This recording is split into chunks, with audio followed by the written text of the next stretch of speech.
Bueno, a ver. Hoy, el título de la columna de hoy tiene que ver con una campaña que venimos trabajando hace unos días ya, cuyo nombre es ¿Quién mandó a matar a Cristina? Estamos en feria judicial, ¿no? Y en unos días, el lunes, se termina la feria judicial y reiniciará lo que deberá ser uno de muchos juicios si queremos saber la verdad sobre quién mandó a matar a Cristina Fernández de Kirchner. Lo decíamos un poco la semana pasada. Debe ser uno de los juicios, porque en este pequeño juicio que se está llevando adelante hoy en los tribunales orales de Comodoro Pi, solo se está juzgando a Fernando Sabac Montiel, Brenda Uliarte, Nicolás Carrizo, los copitos llamados, que son los autores materiales del intento de magnicidio contra Cristina, del atentado contra su vida.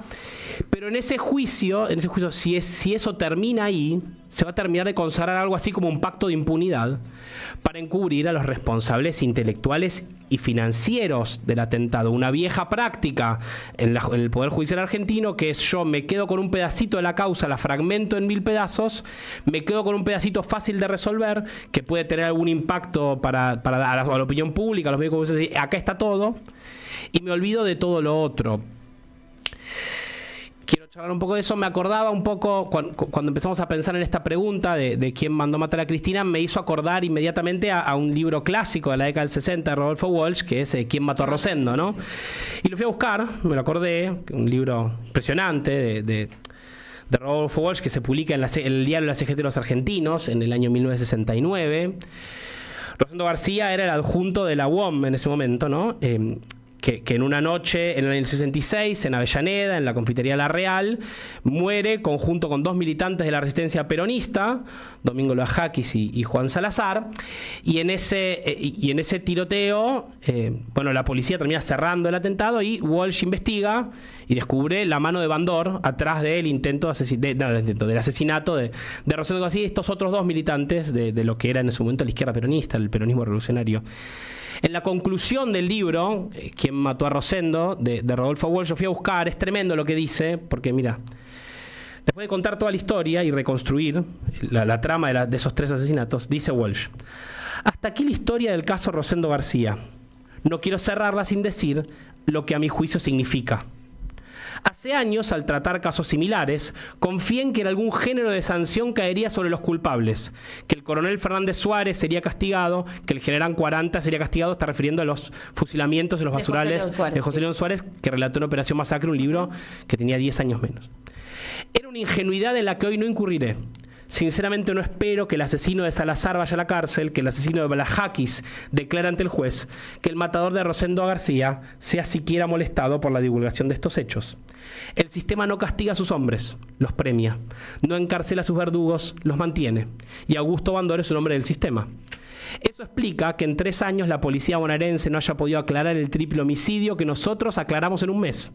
Que los servicios de información tan hábiles para descubrir conspiradores no hayan desentrañado esta conspiración. Que 2 jueces en 3 años no hayan averiguado los 8 nombres que faltaban y que yo descubrí en 15 minutos de conversaciones sin ayuda oficial, sin presionar a nadie ni usar la picana. No se trata, por supuesto, que el sistema, el gobierno, la justicia sean impotentes para esclarecer este triple homicidio. Es que son cómplices de este triple homicidio. Es que son encubridores de los asesinos. Sin duda ellos disponen de la misma evidencia que yo he publicado y que en otras circunstancias servirían para encarcelar a Bandor y sus guardaespaldas. Si no lo hacen es porque Bandor les sirve. Y si Bandor les sirve, entre otras cosas, es porque esa amenaza está pendiente sobre él. El poder real de Bandor es hoy, el poder de Onganía, el poder de San Sebastián. El bandorismo es una pieza del sistema. Y mira esto: los ríos de tinta que en mayo y junio de 1966 presentaron a los agresores como víctimas y a los atacados como asesinos no han desandado su curso hoy, que el misterio está aclarado. La prensa del régimen no ha retirado una coma de lo que falsamente dijo. No esperaba otra cosa yo. ¿Qué está contando Walsh? Está contando una trama de impunidad. Una trama de impunidad en la cual, dice Walsh, está ahí la evidencia para quien quiera ir a buscarla, y sin embargo la justicia, el poder no investiga, ¿no? los ríos de tinta que presentan a los agresores como víctimas y a los atacados como asesinos. Una nota esta semana en Clarín, creo, el lunes, donde se refería al atentado a Cristina, mayormente invisibilizado por la prensa, no sé si es la foto 2, ¿no? Fíjate, es una cosa muy loca, ¿no? Hay un sistema organizado que persigue a Cristina y al kirchnerismo hace por lo menos una década larga en la Argentina. Hay un sistema organizado de persecución de Cristina. Pero que en el momento, la primera vez que Cristina aparece como víctima en Comodoro Pi ante los juzgados, como que entra en... No sabe cómo procesar a Cristina como víctima. Cristina es la culpable, ¿no? Es la acusada en Comodoro Pi. Entonces, ¿qué hace el sistema de medios de comunicación y el sistema judicial? En un juicio, ya dijimos, pequeñito, amañado, etcétera, en el que Cristina es víctima, se la trata como acusada. Y entonces, ¿la política cuál es? Que el atentado contra Cristina es culpa de Cristina. Y la idea es presentar a Cristina como acusada en el juicio por el intento de atentado contra su vida. Omitieron directamente los títulos vinculados con la declaración de Sabac Montiel, que fue escalofriante. Por ejemplo, el primer miércoles, cuando comienza el juicio oral, omitieron ese título. Porque ahora quiero charlar un poquito de por qué hay una trama de impunidad en el atentado contra la vida de Cristina. Porque finalmente, digamos, las explicaciones son lógicas, ¿no? Hay un poder económico, sobre todo, pero también corporativo, ¿no? En el poder judicial también, en el poder mediático, en el poder económico, que no le perdona a Cristina lo que hizo y la castiga a niveles infinitos del orden del suplicio para que ni ella ni nadie se atreva a hacer de vuelta lo que Cristina hizo enfrentando al poder. ¿Por qué una trama de la impunidad? El primer punto, ya traje, creo que son 4 puntitos para pensar la trama de la impunidad. El primero que a mí me parece como el más absolutamente demente de todos, que yo sé que esto es conocido, pero hay que repetirlo y hay que insistir en este tema, que es que la prueba más importante en el intento de asesinato a Cristina se perdió. El celular de Fernando Sabac Montiel, el teléfono, se perdió. En el libro Presa o Muerta de Irina Hauser, del que hablábamos el otro día, ella dice una cosa bien interesante. Dice, el celular del detenido, de Fernando Sabac Montiel, podía ser una prueba crucial para reconstruir cómo había llegado hasta ahí con el objetivo de matar a la vicepresidenta. Era imperioso saber con quién había hablado o chateado en los últimos días. ¿Alguien lo mandó? ¿Alguien le había llenado la cabeza? ¿Era un sicario? ¿Tenía conexiones políticas? ¿Le pagaron? ¿Le pagarían? ¿Quiso ser el héroe ejecutor de lo que pregonaban agrupaciones violentas y dirigentes políticos? Ante semejante hecho de violencia política, lo que todo el mundo esperaba era encontrar respuestas a estos interrogantes, que hubiera investigación judicial eficaz que no dejara de escapar ni un detalle ni desperdiciar un segundo.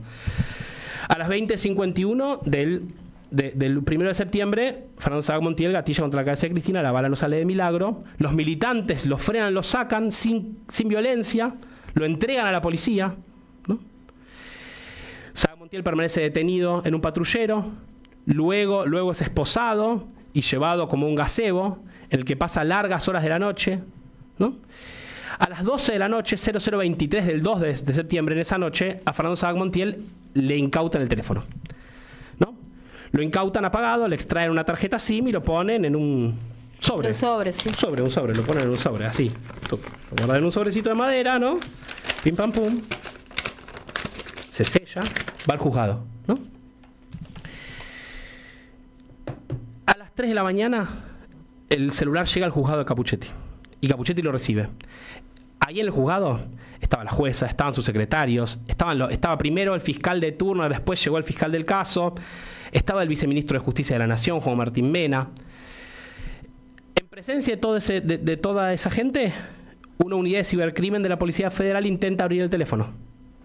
No logra desbloquearlo. Utilizan una tecnología que quizás no es la más apropiada. Irina Hauser plantea que había otras opciones, qué sé yo. Pero bueno, se intenta abrir, no se logra abrir. Entonces el teléfono no se logra desbloquear.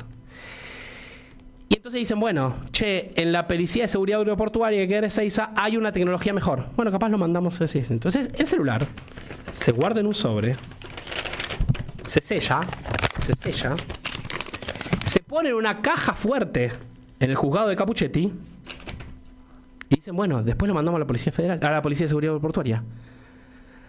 Pasa todo el 2 de septiembre, todo el día. Más o menos de las 10 de la mañana hasta las 11 de la noche, el celular está, en teoría, sellado, con cadena de custodia, firmado, cerrado, en una caja fuerte en el juzgado, y a las 11 de la noche se traslada a Ezeiza.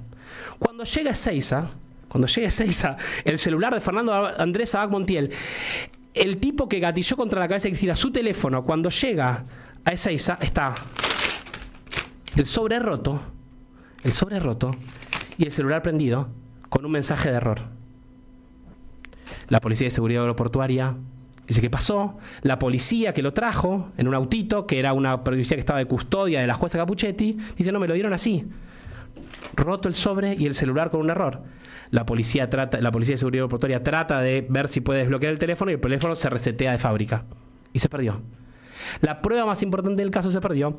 Y en el juzgado de Capuchetti dice, el celular estaba en el ámbito del juzgado. Como diciendo, yo puedo. No tengo que respetar, ¿no? ¿Qué pasó? En esas 10-12 horas, en el juzgado de María Eugenia Capuchetti, jueza federal de Comodoro Pi, jueza de la Nación, que tenía en sus manos la custodia del teléfono del tipo que había gatillado contra la cabeza de Cristina, el atentado más importante contra la democracia en 40 años. Ese celular se rompió, esa evidencia se perdió. ¿Qué había en ese teléfono? ¿Y qué pasó en ese juzgado? Son las preguntas más importantes que nos llevan entonces a preguntarnos, ¿quién mandó a matar a Cristina?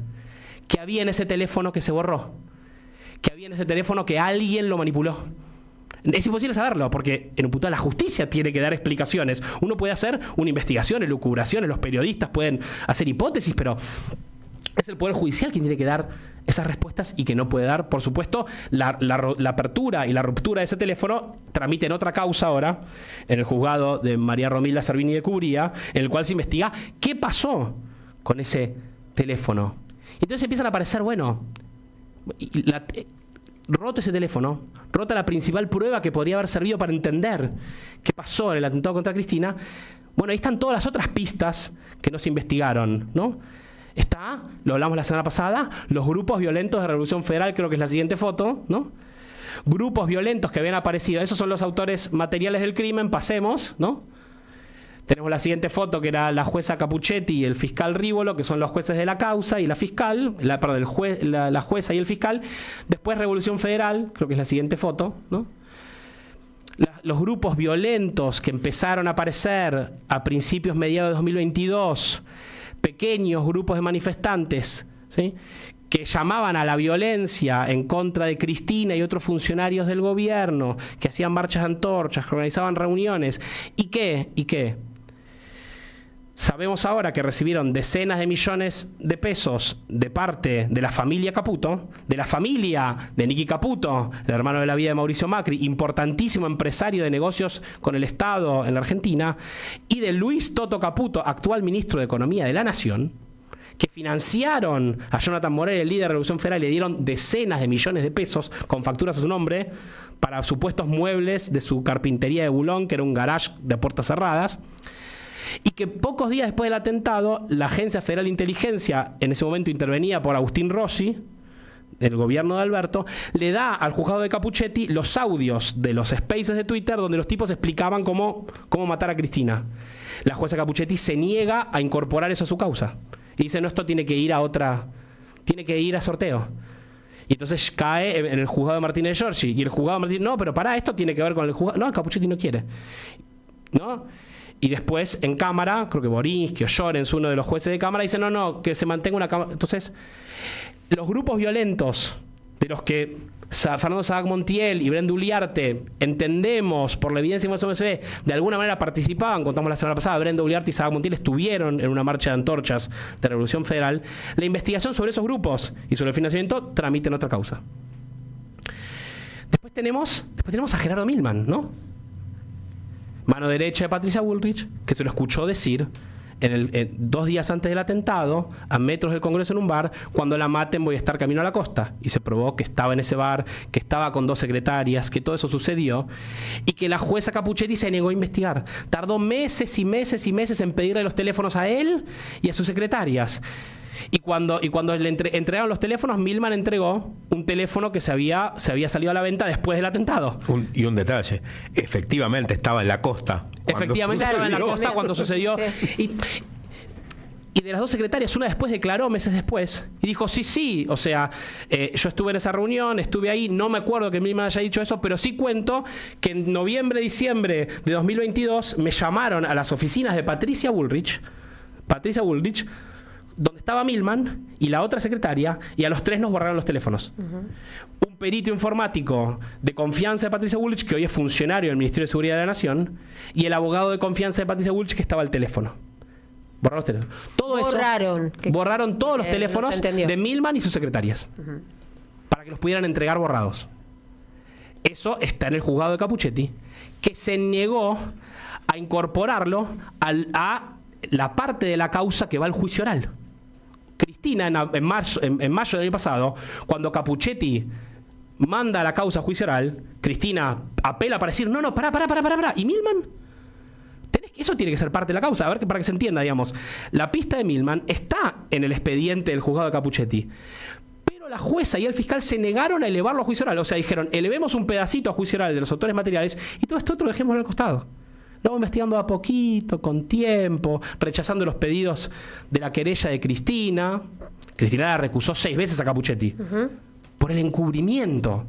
Porque todas estas cosas que van quedando por el costado. Después Hernán Carroll, ¿no? Ahí está la siguiente foto. Hay un pelado ahí que está con Bullrich y con Milei.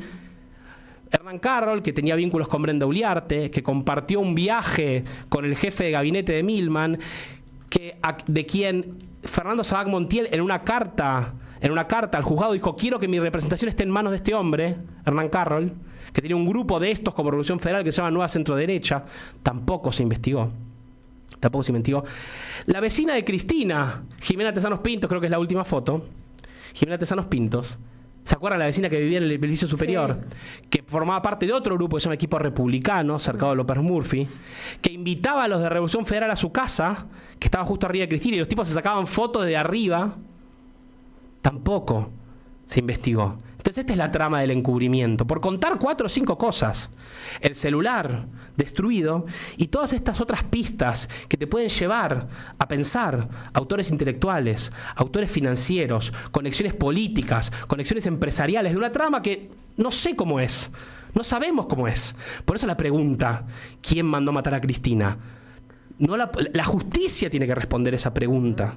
La justicia tiene que responder esa pregunta. La Argentina tenía un acuerdo democrático, dice Cristina, por lo menos del 83 a la fecha. Ese pacto democrático era el pacto de la no violencia, el pacto después de la dictadura, que es no matar al otro, ¿no? En la política tratamos de no matar al otro, de no eliminarlo, de no perseguirlo. La política tiene diferencias, y lo charlamos la pasada. La democracia argentina en 40 años tuvo momentos complejos. Pero más o menos no se trataban de matar entre sí. Ese acuerdo democrático se empezó a romper en la persecución judicial contra Cristina, que arrancó 2014-2015 con Macri, y esa ruptura se termina de consolidar en el intento de asesinato. Esa idea de que quizás uno podría pensar en los grandes medios de comunicación, en un sector del Poder Judicial, y en algunos grupos políticos antiperonistas, antikirchneristas, hay una idea de construir otra democracia, que es una democracia donde lo que se excluye no es la violencia, sino Cristina. Una democracia sin Cristina. Eso es. Armemos una nueva democracia donde estemos todos de acuerdo, pero a Cristina se la puede perseguir, se la puede matar, y a quienes sigan a Cristina. Ese es el camino que va de Sabac Montiel a Javier Milei. De Sabac a Milei. Empezás pensando que puedes tener una democracia sin Cristina y te empezás a dar cuenta que de a poquito vas dejando de tener una democracia. Y esta semana que se discutió las bandas digitales de Javier Milei, que empiezan a perseguir gente no ya en redes sociales, sino que empiezan a tener vínculos, ¿no?, en la vida concreta, en la realidad por fuera de las redes sociales. Cuando ves que Milei pasó de decir que los diputados eran ratas y que la casta maldita a poner 100.000 millones de pesos para los servicios de inteligencia, ¿no?, para que la CIDE tenga fondos reservados para perseguir, se empieza a montar el caminito donde el acuerdo democrático se va rompiendo de a poco, y la madre del borrego es el atentado a Cristina y la persecución a Cristina. ¿Qué hacer con eso? Mira, en el 17 de noviembre de 2022, para ir cerrando, Cristina hace un acto hermoso en la Ciudad de La Plata, en el Estadio Único Diego Maradona. Es la primera vez que habla en un acto masivo Cristina después del atentado. Y Cristina habla de esto del acuerdo democrático. ¿Tenemos ese videíto de un minuto para mirar? A ver. 1 de septiembre se quebró aquel pacto democrático, aquel acuerdo democrático, el de la vida, el de respetar la vida, nada más ni nada menos. Y yo creo que esto sí es obligación de todas las fuerzas políticas en la Argentina. Volver a reconstruir ese acuerdo democrático, separando a los violentos, al lenguaje del odio, al que quiere que el otro se muera porque piensa diferente. Ningún partido político en la Argentina puede volver a aceptar esto.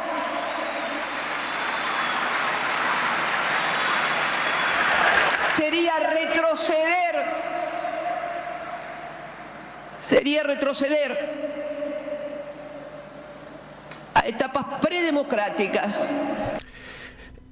Cristina dice, la reconstrucción del acuerdo democrático que está roto y que nos trajo Javier Milei tiene que partir no por un borrón y cuenta nueva, no por fingir demencia, no por suponer que somos todos amigos, sino por una decisión de las fuerzas de la democracia de excluir a los violentos. Por tanto, la reconstrucción de eso que podemos llamar democracia, que tiene que ser una exclusión de la violencia para dirimir las diferencias políticas, requiere separar a los violentos. No va a haber reconstrucción del acuerdo democrático de la Argentina si no logramos que se conozca la verdad, y que si hay autores políticos, intelectuales, financieros del intento de magnicidio, del atentado contra la vida de Cristina, tienen que salir a la luz, se tienen que investigar, se tienen que juzgar. Esta es una tarea en momentos donde vemos que la democracia se nos va degradando un poquito día a día. Quienes tenemos conciencia democrática, quienes tenemos conciencia de lo que vemos frente a nuestros ojos, no es solamente un gobierno neoliberal que ajusta y hambrea, sino también la degradación de la convivencia democrática misma. Tenemos que ser parte de una conversación, una discusión que le exija al Poder Judicial que nos diga quién mandó a matar a Cristina.